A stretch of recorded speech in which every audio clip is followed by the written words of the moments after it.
No, Rob, wake up. No, TV's Rob is unwoke. TV's Rob is unwoke. He's unwoke. Greetings, it is TV's Rob is unwoke. I am your very humble host, TV's Rob, and Merry Christmas, you unwashed, unvaccinated spreaders of COVID. I hope you're happy with yourselves. I hope you're satisfied. You know, our fearless leader, brain dead Joe Biden, and Lord Dr. Saint Fauci are really worried about all of you unvaccinated people. But for all you vaccinated people, good news. You can celebrate Christmas as if nothing's wrong, as if everything's okay. You have their permission to celebrate. But if you're unvaccinated, you're going to die. And they even said as much just the other day. Check this out. Around you. And I know some Americans are wondering if you can safely celebrate the holidays with your family and friends. The answer is yes, you can. And if the family and you are vaccinated and boosted, there's no reason why you cannot have an enjoyable family holiday dinner and get together. If you and those you celebrate with are vaccinated, particularly if you've gotten your booster shot, you should feel comfortable celebrating Christmas and the holidays as you planned it. If someone in your family isn't vaccinated, should you ask them not to show up? Yes, I would do that. You know, you've done the right thing. You can enjoy the holiday season. And again, to folks who are not vaccinated, you might think you're putting only yourself at risk, but it's your choice. And your choice can be the difference between life or death. The unvaccinated have a significantly higher risk of ending up in a hospital or even dying. The virus is going to find you. I will find you. And I will kill you. I didn't realize that the virus sounded just like Liam Neeson from Taken. Dear God, Omicron is serious. Omicron is not messing around, folks. But anyways, Merry Christmas once again. I'm not going to get into what Biden and Fauci had to say this past week because who cares what they have to say? They've been wrong about everything. And they are just using fear to try to motivate people to do what they want. It's all about control. And we're not going to do that, okay? This is going to be a fun episode of TV's Rob is Unwoke. Nikki's joining me yet again. I think she's starting to like doing this. I don't know. Maybe I could keep her around for a little bit longer. We're going to talk about holiday lists. We have lists because who doesn't like a good list at the holidays? You know, like the most dangerous toys you can buy for your kids. And the best Christmas movies, as by Rotten Tomatoes, which they left a very important one off the list. And we're going to talk about that. Trust me, we're going to talk about that because leaving this movie off the list of best Christmas movies, Rotten Tomatoes, you're on my list. All right? I'm just going to say it. You are on my list for leaving the greatest Christmas movie ever off your list. But before we get to all of that, I just was scrolling around and I saw this story. And this is from the New York Post. Baby uses sign language to say help while on Santa's lap. A mom who thought her toddler loved meeting a mall Santa discovered he was actually signaling for help after looking at a snap of his encounter. Carrie Spencer had taught her kids to baby sign before they could speak so they can communicate while they were infants. But she never expected one-year-old son Samuel to use his skills to send out an SOS while sitting on Santa's lap. Now, I want everybody to think back to when you were a kid and you sat on Santa's lap at a mall. How many of them creeped you out? And how many of you wish that you could be as smart as this kid and actually signal for help? Terrified, the toddler resorted to using his baby version of ASL, or American Sign Language, to sign help to his mom, while the photographer at the Provo Town Center Mall in Provo, Utah, snapped a picture. Look, I know that a particular show that I work on is on break right now, and one person there has an affinity for Utah. Tell me he didn't go there to be a mall Santa. Tell me this isn't who I might think it is. Oh my goodness. That would be the worst. Carrie told Today parents, I was standing to the side when the pic was taken and actually didn't see that he was signaling for help until I saw the photo. Well, I guess that kid just didn't care for Santa very much, huh? Oh, well, Santa's not for everybody. All right, well, that's enough of that. I think we're going to kick everything off with our Christmas extravaganza on TV's Rob is Unwoke coming up. Lists!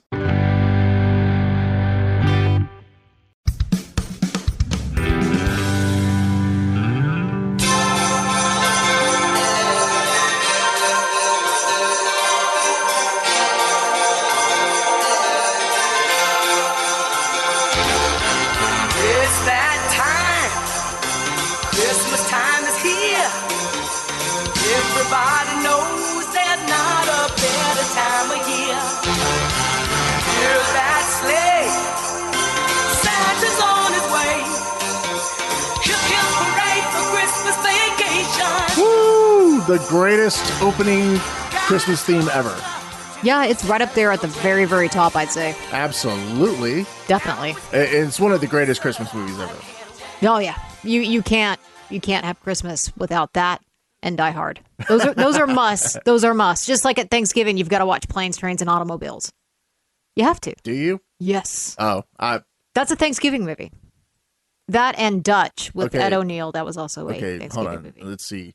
For the years that we've been together, not once have we watched either one of those on Thanksgiving. Well, So how is this really difficult for me to watch it since it was my mother's favorite movie. Oh, you had to go there. You asked. I I answered. didn't ask anything. You were putting it out there, made- and like you said yesterday, we share everything. Yeah, we don't hold back.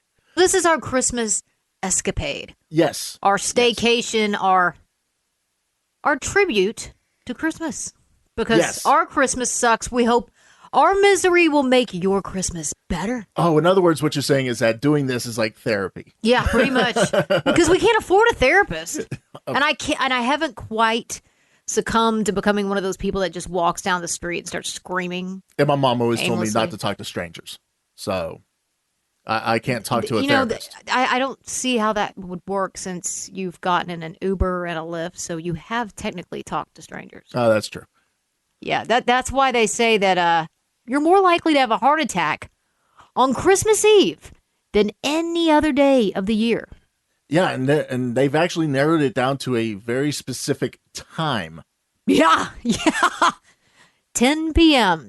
If you start feeling numbness in your arm, shortness of breath, think you're having a heart attack, you might be. Check your watch. Holy crap, it's 10. It's Christmas Eve. Trying to put together these stupid toys. I need an aspirin. Yeah, trying to put the kids to bed so Santa Claus can arrive and put the gifts underneath the tree. Apparently that causes a lot of heart attacks.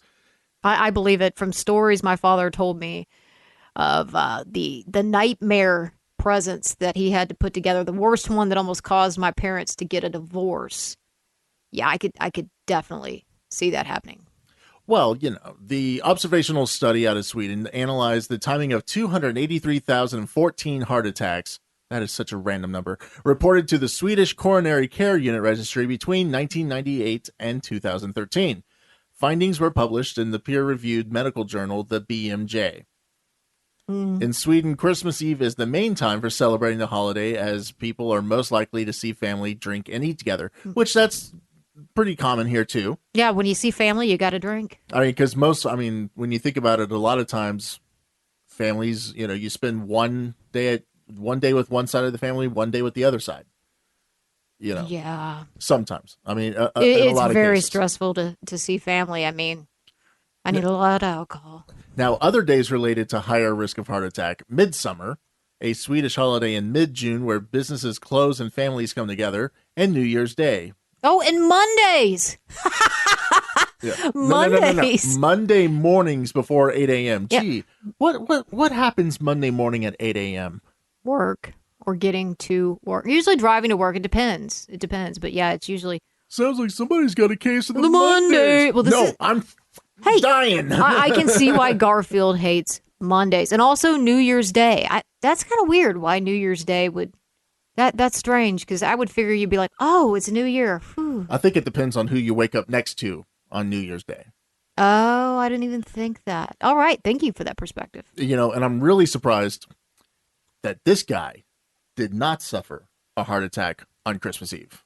I want to tell him what a cheap, lying, no good, rotten, four-flushing, low-life, snake-licking, dirt-eating, inbred, overstuffed, ignorant, blood-sucking, dog-kissing, brainless, dickless, hopeless, heartless, fat-ass, bug-eyed, stiff-legged, spotty-lipped, worm-headed sack of monkey shit he is! Hallelujah! Holy shit! Where's the Tylenol? It really begs the question, how do people cope with the holiday stress? I think they drink. A lot of people drink. I think this is probably when liquor sales go through the roof. I'm just thinking about Christmas Day right now, and I'm thinking, that moonshine downstairs sounds really good. Yes. Let's see. According to health.com, they have 25 ways to fight holiday stress. Hike your mood with sunlight. Wait. What? Your mood with sunlight? Yeah, it stimulates the production of feel-good serotonin and also helps relieve seasonal affective disorder, or SAD, which impacts millions of Americans every year. Yeah, there's lots of sad people. So basically, spend time outdoors or near a window on sunny days, or ask your doctor about phototherapy. So they literally go take a hike outside. Or just hang out outside when it's sunny. Now, if you're in the cold, frozen Arctic, I don't see how that's going to work. Go out there and shovel the snow. All right. Go make yourself an igloo. They also say take a whiff of citrus. What? Researchers studying depression have found that certain citrus fragrances boost feelings of well-being and alleviate stress by upping levels of Epinephrine? norepinephrine. A hormone that affects mood. Happy hormones. For an all-day pick-me-up, dab a little lemon or orange essential oil on a handkerchief to tuck in your pocket. That, or just go polish some furniture. Or buy perfumes or colognes with citrus notes. No. Go polish furniture. Same thing. Do something productive, and it's citrusy. Walk away from worries. I think that's how a lot of people ended up leaving their husbands and wives back in the day. Well, aim for a brisk half-hour walk every day, but end up back where you were. Sleep better with 5-HTP. This plant extract is thought to increase serotonin and reduce anxiety and improve sleep. Alcohol helps too. Or, squeeze the fleshy place between your index finger and thumb. Apparently, this is a spot called the hoku in traditional Chinese medicine. Applying firm pressure there for just 30 seconds can reduce stress and tension in your upper body. Yeah, it helps with headaches. Do less, enjoy more. No, that's just called being lazy. Yeah, that's called. And then your stress will intensify when your family members come over and say, get your ass up off the sofa and come in here and help me. Stick with your daily routine. Yeah, that's impossible to do during the holidays. Thanks, Health. You're not really giving us anything here. These are a bunch of people who think they know everything. And you know that these suggestions, they probably aren't able to follow them themselves. So, it's really good to offer advice, but odds are they're not taking it themselves. Now I will say this. Go tech-free. Constant cell phone buzzes and email alerts keep us in a perpetual fight-or-flight mode due to bursts of adrenaline. Not only is this exhausting, but it contributes to the mounting stress levels, especially in women. What better time to turn your gadgets off than during a holiday get-together? I disagree. That's when I need my device the most. Yeah, that's when I need it because of my nervous tension. I've got to fiddle with something. I have to mess with something. But otherwise, getting rid of that, I'm all about turning it off. Well, yeah, if it's around people you like. Don't turn it off when I'm penetrating your ear holes with my voice. Okay. Harassment. Pound me too. This has been a pound me too moment. So, what's your point? I'm just making. Do not make me play Paul McCartney again. Okay, please don't. Just don't play Wham's Last Christmas because that's the Prozac song. I mean, seriously. Last Christmas. Oh. Moving on to the most dangerous toys ever made. We have a list of the most dangerous toys ever made. Now, some of them, they make a lot of sense now. This is from Ranker Comics. They make a lot of lists. If you're on Facebook, I'm sure they make a lot of lists. But they're actually really good lists as long as they put everything on one page and you don't have to click for each and every single. Put it on one page. One page. Otherwise, I win an iPhone, and I don't want an iPhone. Number 1, the top most dangerous toy of all time is the U-238 Atomic Energy Lab. This was released by the A.C. Gilbert Company back in 1950. Now, this kit was allowed children to create and watch nuclear and chemical reactions using radioactive materials. Now, this same guy, he created a glass blowing kit. I'm sure that's further down on the list, and erector sets.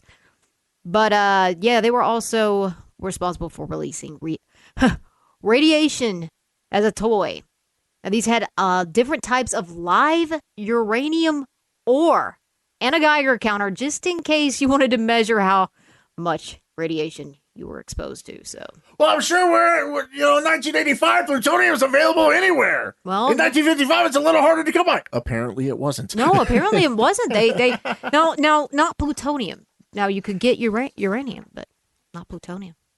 You couldn't just play along with the Doc Brown? You couldn't play along? No. I could not lie to the audience and say that they actually had plutonium. Now, you can still find, I've noticed on eBay, they actually have these sets that are sealed and unopened. Nice. And for a large sum of money, you can actually own one. I don't know how. I think, what is it?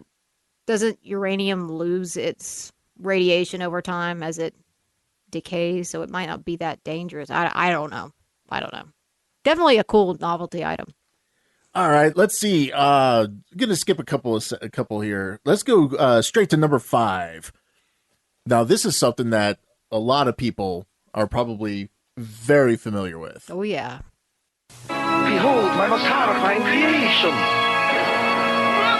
Graveyard Ghoulies.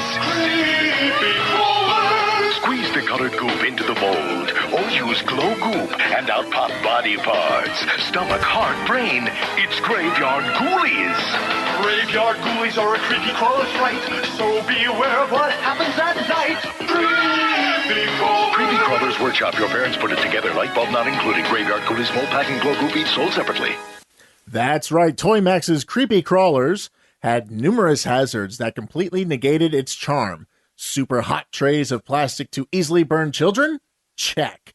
Imminent fire hazard? Oh, yes. Plasticky staining goop that can, with the consistency of syrup? You know they got it. Oh, and the fumes emitted while mixing all of these charming ingredients were toxic. Now, I mean, the Creepy Crawlers were, I mean. I remember those. Those were awesome. Now, I think it's interesting, this next one. I don't remember it. I think it was maybe around in the 90s. It's called Aqua Dots. These dots, when sprinkled with water, would glue together and shape into any form you could come up with. Here's the thing. They were, they're toxic when ingested, and the glue actually metabolized into GHB. So... I'm dead serious. Oh, yeah. Yeah, pick up some Aqua Dots. Yeah, I'm going to get date raped with Aqua Dots. Woo! Yeah. Now, number 7, which comes in right after that, is lawn darts. Does that need any explanation? I thought they were called jarts, though. Were they jarts, or maybe that was a brand? Yeah. I think that was just a brand. Now, number 9, I'm shocked that moon shoes is number 9. I figured it would have been a pogo ball. I know so many people that broke their ankles using pogo balls, but the moon shoes were like mini trampolines that you put on your feet, and basically it made you feel like you were jumping higher. Yeah, this caused many, many broken ankles. Many broken ankles. Oh, that's an interesting one. Number 10, the CSI Investigation Forensic Lab Kit. Yeah, sometimes the crime scene you have to investigate is the crime scene investigation kit. Yeah, especially when it has asbestos. At number 11, the Zulu blowgun. I think that speaks for itself as well, although that's just awesome. Well, the entire purpose of the blowgun is to stick the tube in your mouth and blow. However, if you inhale first, then you risk inhaling the darts or projectile objects into your mouth. Yeah. Oopsie. Now, I remember the snack time Cabbage Patch Kids. This was the Cabbage Patch doll that had the little mouth that opened and closed. Well, kids would stick their fingers in there, and yeah, it hurt. There were a lot of kids that were injured. She's my Cabbage Patch snack time kid. She really loves to snack. Wow, she really chews. Eating her is so much fun. Your bananas all gone. Let me feed her. And when you think she's through, chew on your pack. And like magic, the snacks keep coming back. I love to feed my Cabbage Patch snack time kid. Cabbage Patch Kids snack time kit comes with all the play food you see here. Eat sold separately, batteries not included. Remember what's out. And may cause death. I think they eventually tacked on a disclaimer. Please do not put fingers into mouth. Now, the next one, generations of kids have known this particular item. Oh, yeah. Yeah. The Easy Bake Oven. Mhm. Any combination of children and oven seems dangerous. Yeah. Also, some combinations of adults and ovens seems dangerous. Well, it's because people would stick things in there because it just had a slot that you just pushed the item in there, and it was just a light bulb, and it would people would put like G.I. Joe or He-Man in there, and next thing you know, you had a fire. One version of the Easy Bake Oven was especially violent. It was the pink and purple version, molded after a kitchen stove. The way it was set up caused children's fingers to get caught, trapped, then burned on the heating coils. Ooh. Let's see. Number 16, the slip and slide. Yeah, that always looked like so much fun in the commercial. And then one time I actually played with one at a friend's house, and yeah, that instantly that wasn't fun. In 1993, the Consumer Product Safety Commission issued a warning about slip and slide usage by teenagers and adults. The slides weren't long enough to account for an adult's weight and size. The abrupt stop at the end, in some cases, could result in permanent spinal damage. At the time of the warning, one teenager and 7 retarded adults had become paralyzed or received neck injuries after playing on the slides. Now, there's no actual, evidence that the 7 adults that were paralyzed or wounded were retarded. That was me interjecting. They obviously had to be complete and utter morons. Or drunk. Or doing some sort of jackass stunt. I mean, slip and slides on their own were dangerous. And I mean, unless you had a really flat lawn with no rocks, no ant piles, nothing of the sort. Yeah, it hurt like hell. I mean, honestly, I think doing a belly flop at a pool is so much more relaxing than sliding. Wham! Hitting that and just sliding. It's like, ow, ow, ow, ow. Just had the wind knocked out of me. Yeah, that wasn't fun. Now, a lot of these toys that we've been talking about or gifts or whatever have been, relatively older, as especially the 1950s uranium ore. Well, Atomic Kid. It is the most dangerous toy of all time. So. But number 18, you wouldn't think that this one's dangerous. No, I would. Well, I mean, I don't know much about Polly Pocket, so. It's tiny. That's back when they started making everything so teeny tiny. Yeah, kids. There's certain kids that'll just put everything in their mouth. They'll eat anything. I mean, that's what happened. They ate it. Well, apparently the 2006 editions of the dolls had magnetized clothes and accessories, allowing little girls to change their outfits and make them up differently. Seems safe enough, except that the magnets were small enough to eat or to wear as their own fake magnetized earring or nose ring, which led to incidents of accidental ingestion. I have a Polly Pocket up my nose. The significant issue with this is that when 2 or more magnets get into your system, they try to meet. Just like they would do anywhere else.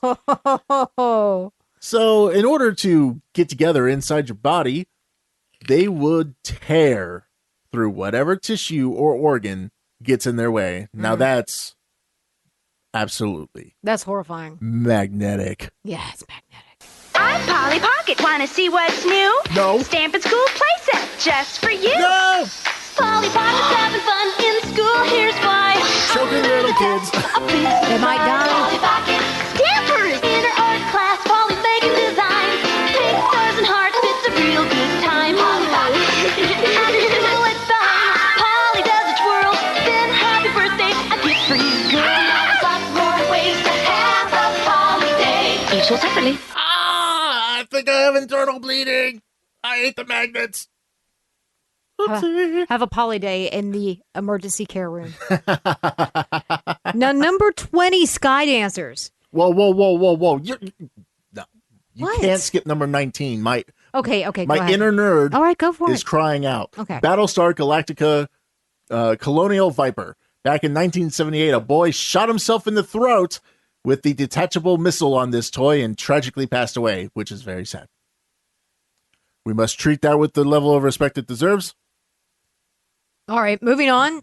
Warning labels on toys now include age appropriateness to hopefully prevent an accident like this occurring again, though people always ignore those. Oh, yeah. They're like, what? Nah. Whatever, I'm good. I can't believe Battlestar Galactica. Yeah. And sky dancers. These were cute little fairies that launched into the sky, dancing and playing.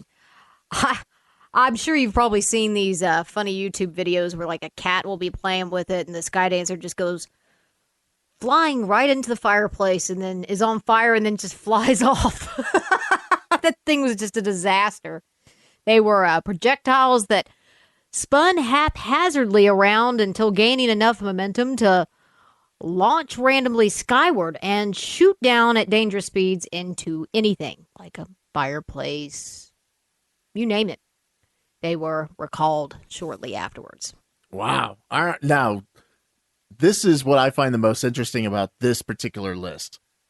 One segment of products actually got listed twice.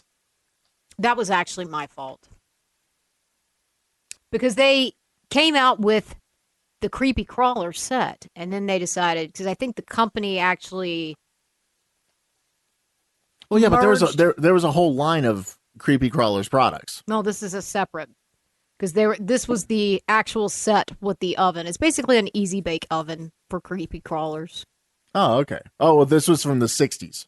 No, it says, yeah. It was a bonus feature. The original creepy crawlers oven. Mm-hmm. This oven in which you melted plastic and baked your own bug-shaped toys in metal molds got even hotter than an easy bake oven's 350 degrees. That's hot. Not only did the unit get hot, but it made hot melted plastic, which was also toxic. So maybe that was just a bonus feature. Pretty much, yeah. Yeah, it was definitely a bonus feature. So you get the creepy crawlers back in the 60s and you try to throw them in your sister's easy bake oven?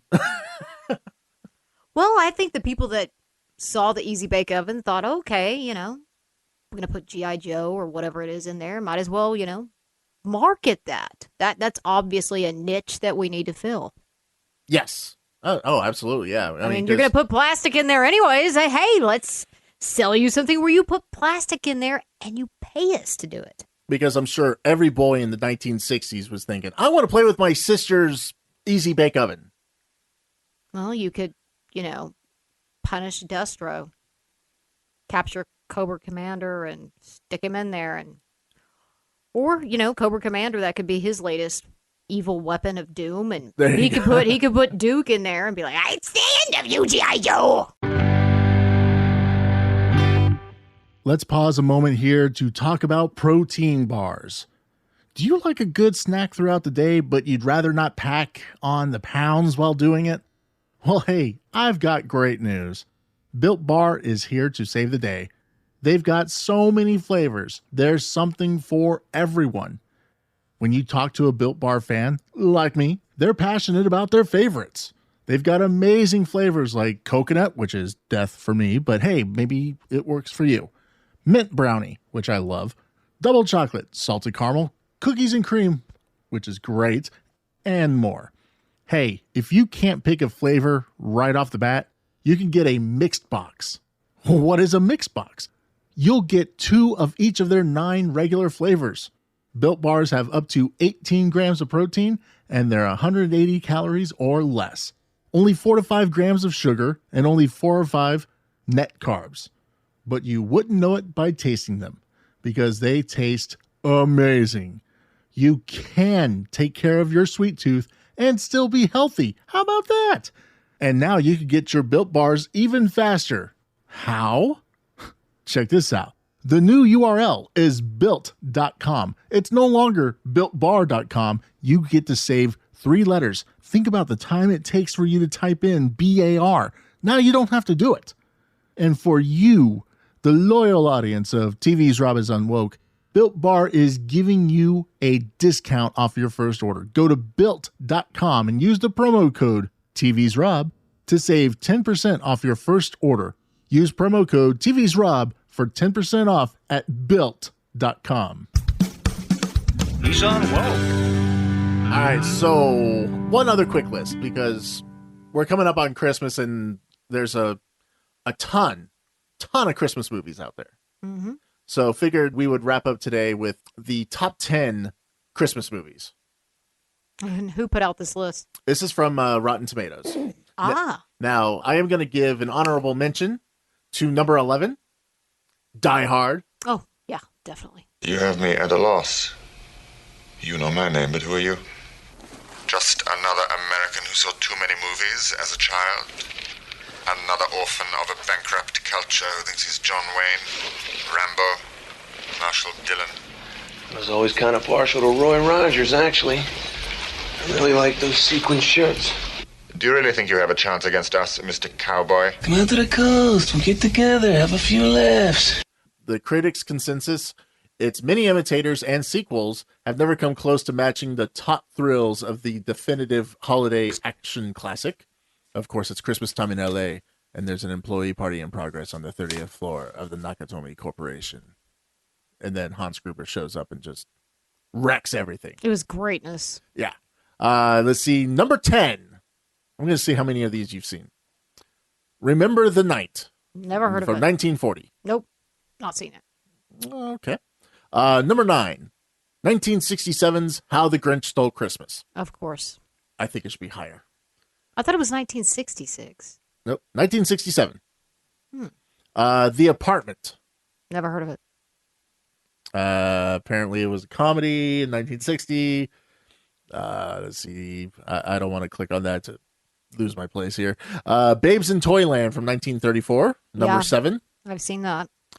Number 6. The Nightmare Before Christmas. Yeah, but is it a Christmas movie? Is it a Halloween movie? You know, there's no telling. That one I think could go into both genres. Yeah, well, I absolutely. I mean, that is absolutely true. But of course, I guess, it fills the emo goth wishes. This is what Nightmare Before Christmas is. From visionary director Tim Burton. I mean, from writer Tim Burton? With music and lyrics by Tim Burton? No. Well, what did he do? Tim Burton's The Nightmare Before Christmas. Suit up for a heartwarming holiday classic, full of incredible animation, amazing songs, and haunting visuals that makes every emo kid feel special and unique, even though they're all in love with the same movie. Aww.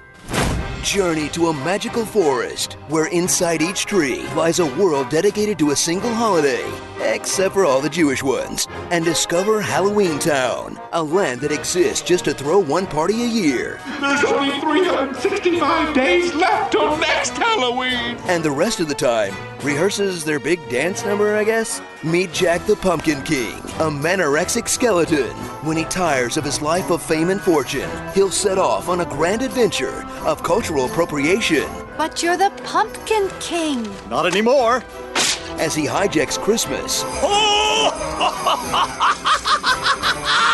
traumatizes children and lets a demon have his way with Santa Claus. What are you going to do? I'm going to do the best I can. See, this is what happens when you take Jesus out of Christmas.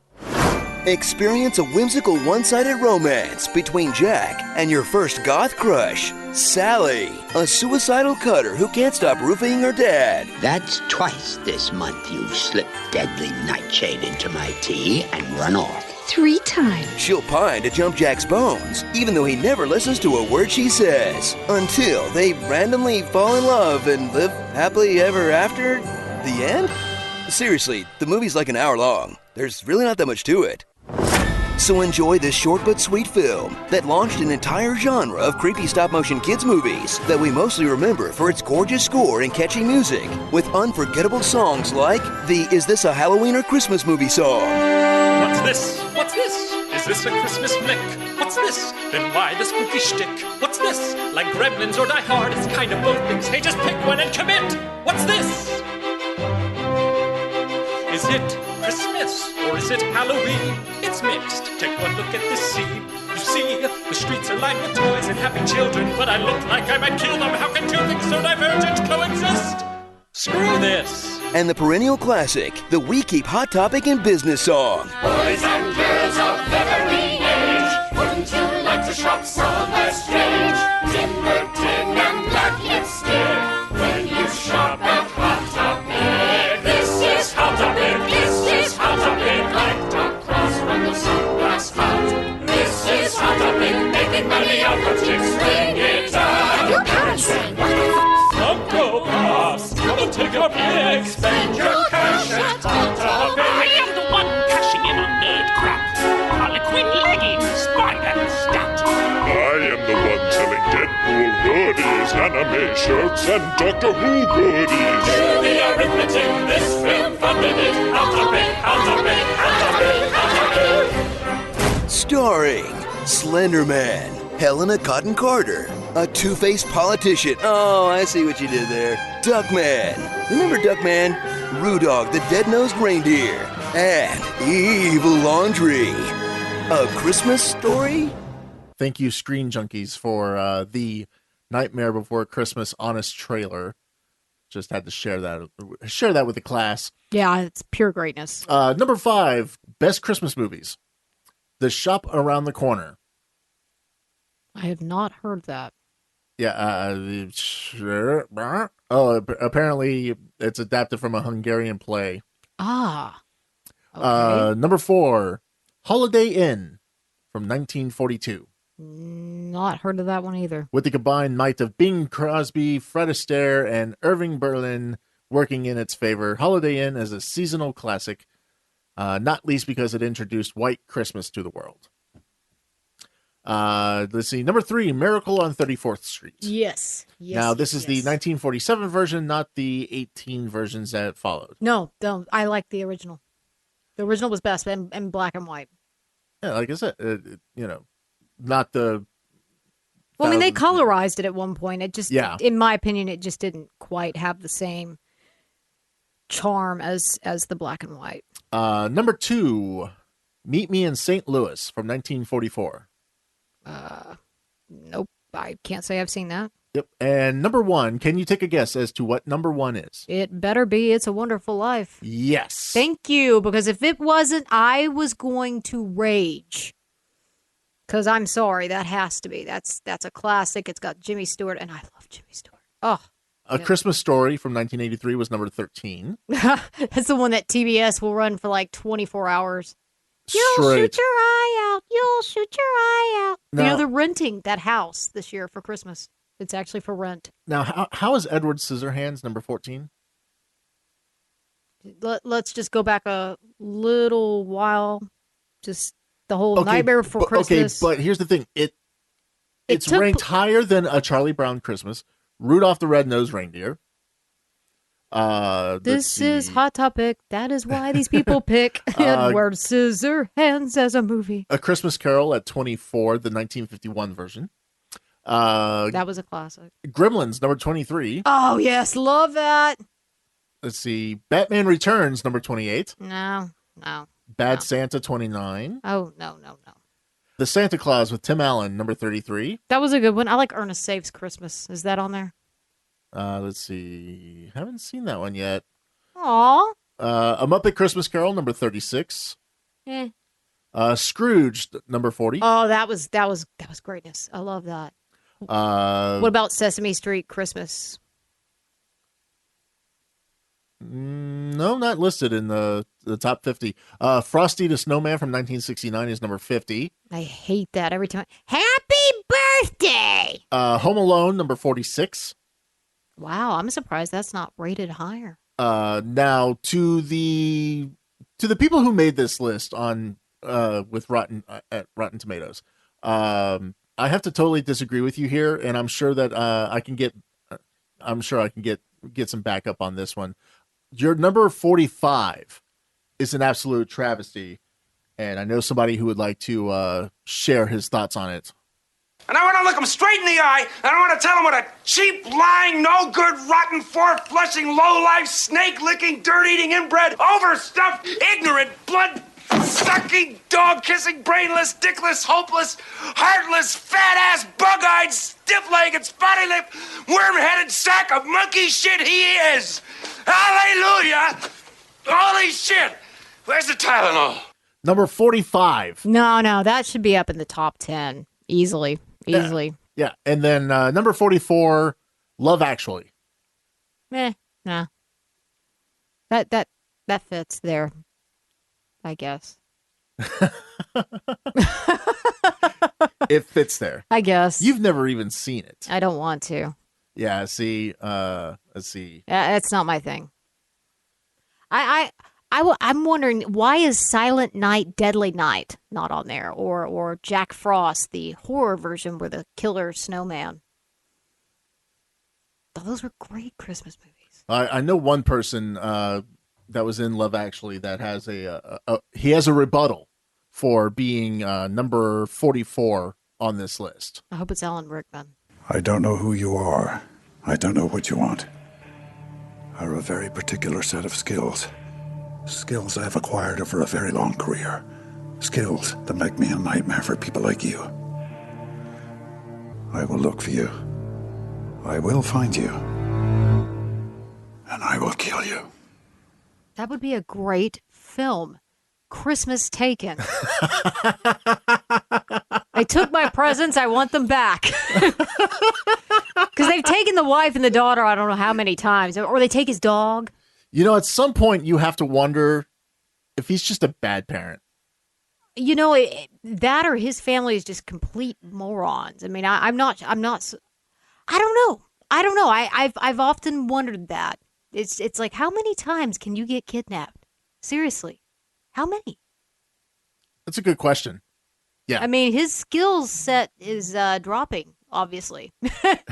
He's slipping. He needs to brush up, do some continuing education. You know, obviously these people are getting a one up on him. That's why that, or he's just, you know, it's a subconscious thing. He wants them to be kidnapped.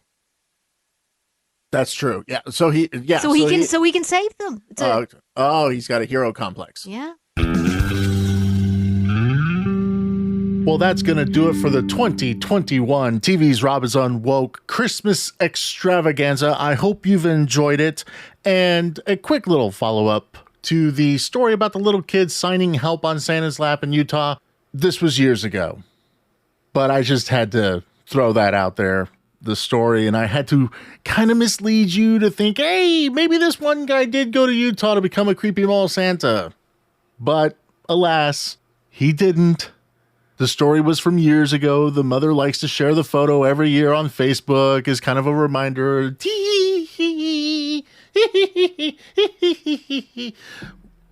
So, there you go. Now you know the rest of the story, as Paul Harvey would say. Good day. I'm TV's Rob. This is TV's Rob is Unwoke. Feel free to follow me on Twitter at TV's Rob _official. There you can see all the rantings and ravings and retweets and everything else. If you want to come on the show, just hit me up there. You can also leave a message at anchor.fm /TV's Rob is Unwoke. And check out the website, unwokepod.com, adding a blog section to write rants instead of just verbalizing them. So check that out, unwokepod.com. Special thanks to my wife, Nikki. You can follow her on Twitter at DFW Radio Girly. And of course, thank you, as always, to the Derpy Cat, the executive producer of TV's Rob is Unwoke, Ryoga. You can follow him on Twitter at CatRyoga. I think he forgot his password and he can't get into his account, but keep an eye out because he might be back on there soon. That's going to do it for me. I'm TV's Rob. This is TV's Rob is Unwoke. I'll catch you next time.